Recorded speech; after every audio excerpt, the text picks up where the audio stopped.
ایک دن خلیفہ بغداد متوکل باللہ اپنے درباریاں نو آکھن لگا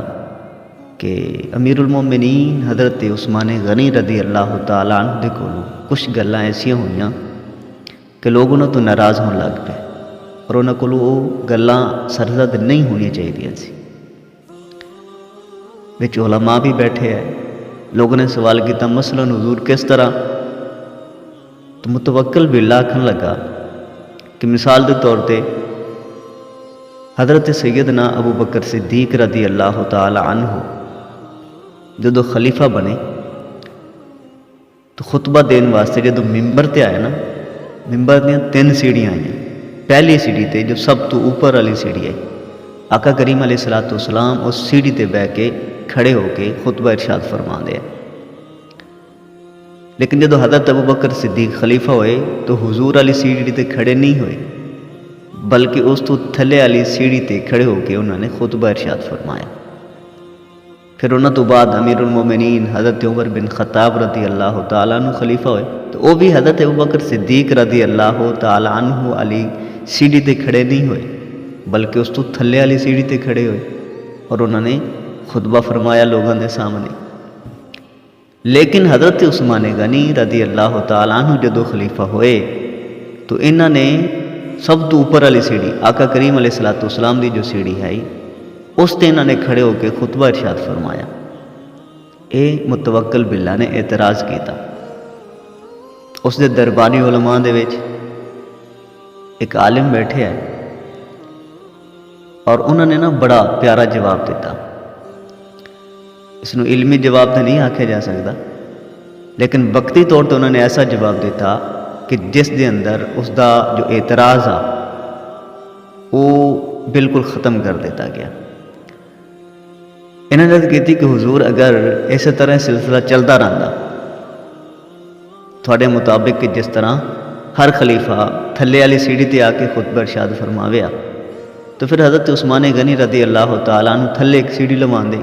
اس تے کھڑے ہو کے خطبہ ارشاد فرمان دے۔ انہوں تو بعد چاون والا خلیفہ اس تو تھلے کھڑا ہوندا، انہوں تو بعد چاون والا خلیفہ اس تو تھلے کھڑا ہوندا، تو جتھے تک ہن تسی پہنچ چکے نہیں تھانوں تے اج پھر کھوہ دے وچوں کھڑے ہو کے خطبہ ارشاد فرمانا پیندا اور لوگ باہر کھڑے ہو کے تھوڑا خطبہ سن رہے ہوندے۔ جدوں انہوں نے گل کی نا تو پورا مجمع ہس پیا اور اس گل نو اور اس اعتراض نو ہاسے ہاسے دے وچ ایک غبار بن کے اس نو اڑا دیتا گیا۔ لیکن اس دا علمی جواب بھی ہا اور تحقیقی جواب بھی ہا جڑا حضرت عثمان غنی رضی اللہ تعالیٰ عنہ دے کولوں بھی کسی نے سوال کیتا ہا کسی موقع تے۔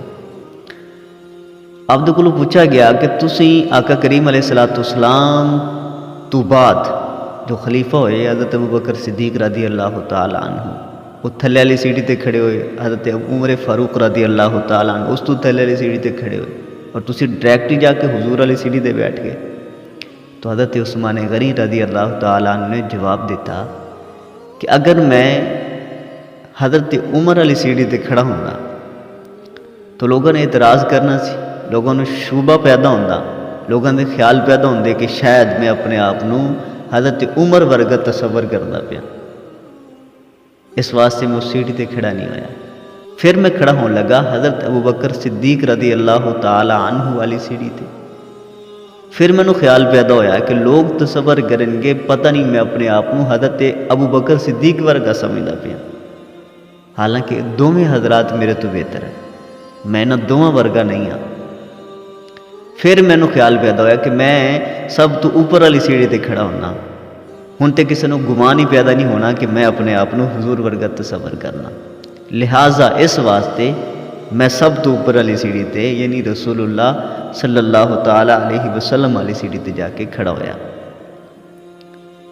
تو یہ ایک جواب علمی اور تحقیقی جڑا عالم دے سکتے ہیں، لیکن انہوں نے اس سوال نو ایک ظریفانہ رنگ دے دیتا، ایک مزاحیہ رنگ دے کے اس دے اندر تلخی بھی پیدا نہیں ہوئی اور اس دے اندر کوئی بحث و تکرار بھی نہیں ہوئی اور مذاق دے وچ اس نے اس دا جواب بھی مل گیا اور اس سوال نو جو اس نے آدھے وقت بڑا سخت سوال کیتا ہا اس نو ہوا بنا کے اڑا دیتا گیا۔ تو ایک مزاج ہوندہ ہے لوگوں دا ایک پڑھے لکھے بندے دا، سلجھے ہوئے بندے دا اور موقع دی نزاکت نو سمجھن والے بندے دا کمال ہی ہوندا ہے کہ وہ ویکھدا ہے کہ اس موقع تے میں کس طرح دا جواب دینا ہے کہ جس دے نال کوئی تلخی بھی پیدا نہ ہوئے، بحث و تکرار بھی پیدا نہ ہوئے، گل اگے بھی نہ ودے اور اس بندے نو میں معقول جواب بھی دے سکاں۔ تو اج دی نشست وچ ایک خوبصورت جہا واقعہ تھوڑے واسطے۔ اللہ تبارک و تعالی عمل دی توفیق عطا فرمائے۔ السلام علیکم ورحمۃ اللہ وبرکاتہ۔